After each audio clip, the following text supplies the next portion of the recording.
Your Excellency Duarte Pacheco, President of the Inter-Parliamentary Union, Your Excellency,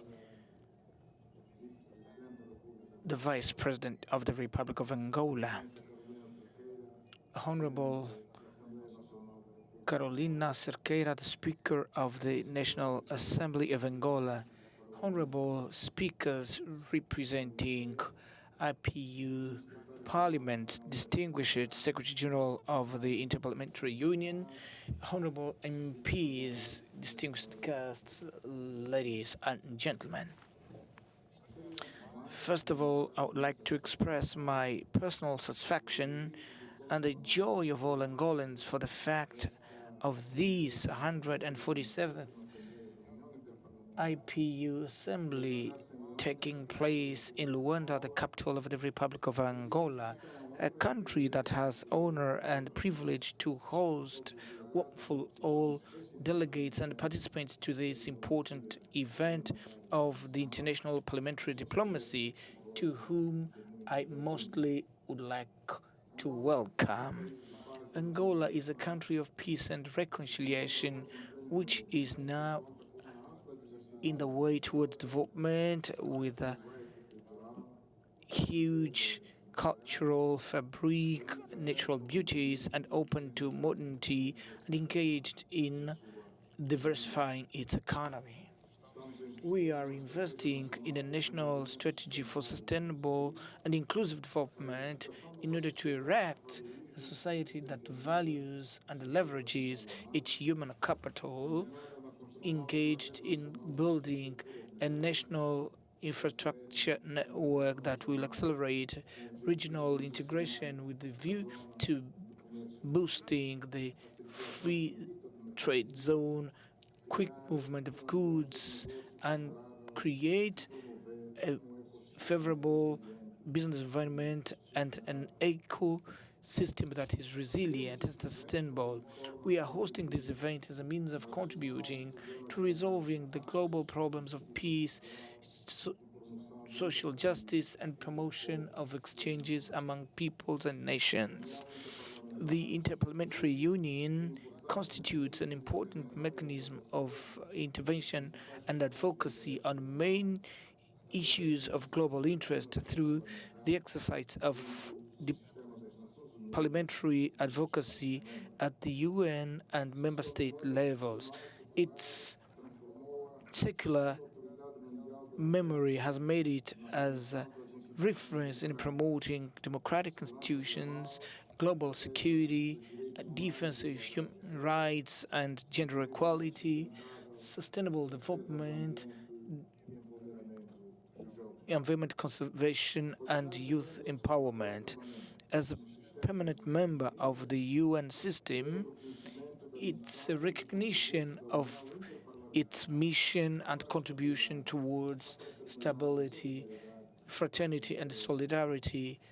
amongst all peoples of the world. The Republic of Angola, as IPU member, has been making huge efforts in order to ensure and preserve the stability within the region,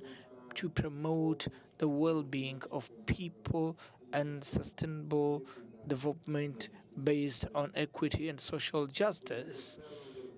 Angola's foreign policy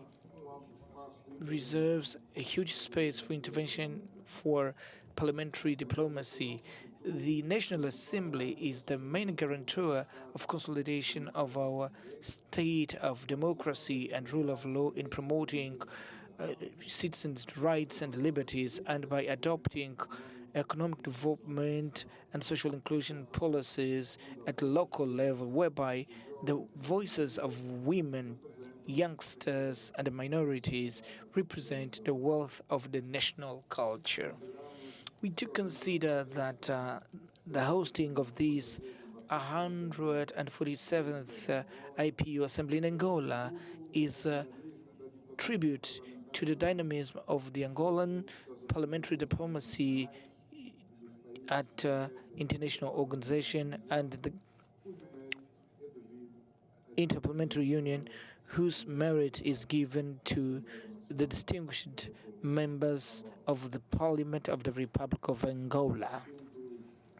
distinguished delegates, ladies and gentlemen, democracy in Angola has been a process of constant evolution and development which is undertaken by the state institutions that are democratically elected, whereby institutional cooperation is healthy, which is important for determination as a country which is singling out itself in the concert of nations. National reconciliation and political stability are the main achievements of our people, which allow us to convey and share these principles and values with other countries, mainly those of the Great Lakes regions and the Southern African region, where we still find some hotspots of instability, violation of constitutional normalcy, and weakening the social and economic fabric of those countries. As current chair of SADC and equally chair of the International Conference on the Great Lakes region, I've been intensifying efforts in order to find long-lasting solutions in order to bring into normalcy some of the conflicts on the African continent through intense diplomatic activities. In the global context, we witnessed two other concerning situations which are not good for global security, namely the war in Europe and the proliferation of conflicts in other regions. The refugee crisis in the Mediterranean, transnational organized crime, climate changes, humanitarian crisis, food and energy crisis that are rapidly growing are concerning. We are also concerned about the economic crisis situation, which is aggravated by the negative effects of COVID-19, which demands our country economic and political solutions that are based on dialogue, solidarity, and equity in distribution of the global reach. These problems deserve our unwavering attention and activity in order to protect our universal values and improve the living standards of our people and provide prosperity for all. Distinguished delegates, ladies and gentlemen, this August meeting is taking place at a moment when the people of the world at large are claiming for more peace, more justice, and institutions that are more comprehensive and decisive, institutions that are more active in building upon the global purposes of the international community. We therefore welcome the theme for this assembly, hoping that the parliamentary activity to be developed here, apart from generating profound reflection, may also contribute to building and solidifying mechanism for promoting peace and social justice. This theme calls the fact that instability factors that have been identified can only be overcome using multilateral diplomacy at all dimensions and strengthening those institutions that are responsible for preventing conflicts and providing peace and universal security. You will be discussing themes on international security, the engagement of MPs in dialogue, legislation, oversight, the role of parliament in promoting the culture of transparency against corruption and citizens' engagement in order to restore trust on national and international institutions. This assembly will also discuss issues related to sustainable development, where you'll be discussing themes on partnerships on climate actions, promotion of green energy access to affordable prices, and also renewed commitment to global food security, as well as the contribution of parliamentarians to the UN Conference on Climate Change, COP28, which will take place later this year. The main themes of this conference, such as democracy, human rights, minors trafficking, and the role of parliaments in reducing damages, are of great importance in supporting the growth of developing countries. We therefore need to find consensus with regard to the need of preserving peace and international security, sustainable development, and promotion of human rights. Therefore, we welcome the special engagement of women and young people through holding parallel fora dedicated to this social segment. It is also worth mentioning the cycle of parallel meetings that will be held on gender equality and the necessary reform in the United Nations Security Council, as well as the main international financial institutions. Distinguished MPs, ladies and gentlemen, parliamentary diplomacy in modern time is an important force in international relations, and the most burning issues affecting the humanity are being discussed by parliamentaries both at bilateral and multilateral level. In this regard, the Inter-Parliamentary Union has been affirming itself as main stage of parliamentary diplomacy. Therefore, it's our desire that at this event and the specialized meetings, you should deepen the discussions by identifying the weaknesses and progresses and main challenges and overcome the mechanisms of interparliamentary cooperation and the basis for international cooperation that favor the prosperity of the peoples of the world. As from this city of Luanda, the voice of world parliamentarians will be heard calling for the end of conflict in Sudan, Ukraine, and Middle East, and it is urgent to silence the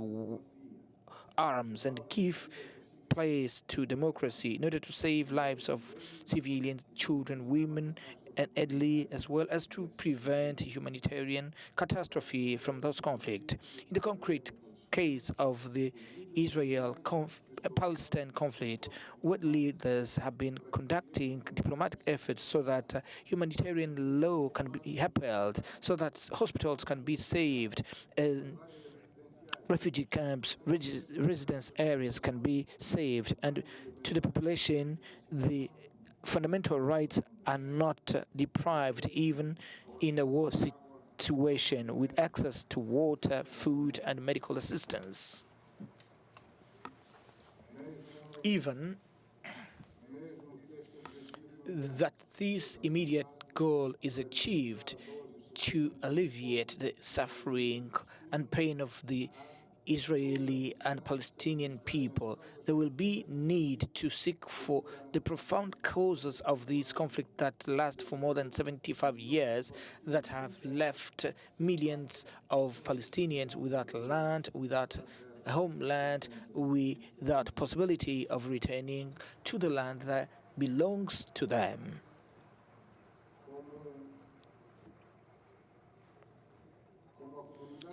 As the international community has recognized through a number of UN Security Council resolutions, the Palestinian people has the inalienable right of living in the state of Palestine side by side with the state of Israel, respecting both the principle of good coexistence, good neighborliness, and cooperation. It's only the effective establishment of the Palestinian state will put end to this cycle of hatred and violence that the world witnessed in pervert for decades, that has shed a lot of blood of Palestinian and Israeli citizens. It's not the cannons that will bring peace in the Middle East, but it's diplomacy and, above all, the willingness of the world, mainly of the permanent members of the UN Security Council, in complying with their own resolution aimed at establishing the State of Palestine. Ladies and gentlemen, the great level of representation of parliamentarians throughout the world that I have the privilege to salute to date, apart from the joy of being a host country, shows the firm commitment and engagement of member states for consulting in matters relating to common values such as human rights and sustainable and inclusive development. On behalf of the Angolan people, I reiterate satisfactorily our thanks for having chosen the Republic of Angola to host the 147th Assembly of the Inter-Parliamentary Union, a challenge that was accepted, hoping that the results of this forum will contribute in a concrete and objective manner in solving many of the problems afflicting the world. I wish to all MPs, senators, parliamentarians, congressmen, and delegates a very fruitful working journey as well as a good stay in the city of Luanda, whose experience I hope shall remain in your memories. To all of you, thank you very much for your attention.